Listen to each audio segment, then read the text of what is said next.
டேய் சொல்லுப்பா. ஒரு பொண்ணு போட்டோ வந்திருக்கு, பேசலாமான்னு பாருவா. அப்படியே இல்லப்பா வேணாம். பொண்ணு கொஞ்சம் கருப்பா சுமாரா இருக்கு, அதனால வேணான்னு சொல்லுவான் போல.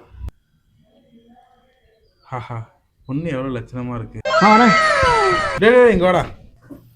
டேய் இந்த பொண்ணை பாரு எவ்வளவு லட்சணமா இருக்குன்னு. இந்த பொண்ணுகிட்ட வேணா பேசுடா. இல்லப்பா எனக்கு பிடிக்கலப்பா. ஏய் இவ்வளவு அழகா இருக்கு இந்த பொண்ணுக்கு என்னடா உனக்கு? இல்லப்பா எனக்கு பிடிக்கலப்பா, விடுப்பா. ஏய் நல்ல மூக்கு மூலியமா கிளி மாதிரி இருக்கா, இவ்வளவு பிடிக்கலங்கிற? மூக்கு மூலியமா கிளி மாதிரி இருக்குன்னா நீ வேணா கட்டிக்க. அப்பன்ட்ட பேசுற மாதிரி பேசுற. என்ன பிடிக்கலன்னு சொல்லிட்டு இருக்கேன்ல, வேற பொண்ணை பாரு. இன்னும் எத்தனை பொண்ணை தான் பிடிக்கலன்னு சொல்லிட்டு இருக்க பொண்ணு. இந்த பொண்ணு கொஞ்சம் சுமாரா தான் இருக்குது, இதையும் வேணாம் தான் சொல்லுவான். எதுக்கும் போய் காமிப்போம். டேய் இங்க வாடா, இந்த பொண்ணையாச்சும் ஒரு தடவை பார்த்துட்டு போடா. இந்த பொண்ணு எனக்கு பிடிச்சிருக்கு. ஏன்டா போன வாட்டி காட்ட பொண்ணு கிளி மாதிரி இருந்துச்சு, அந்த பொண்ணே பிடிக்கலங்கிற. இந்த பொண்ணு சுமாரா இருக்கு, இதை பிடிச்சிருக்குங்கிற.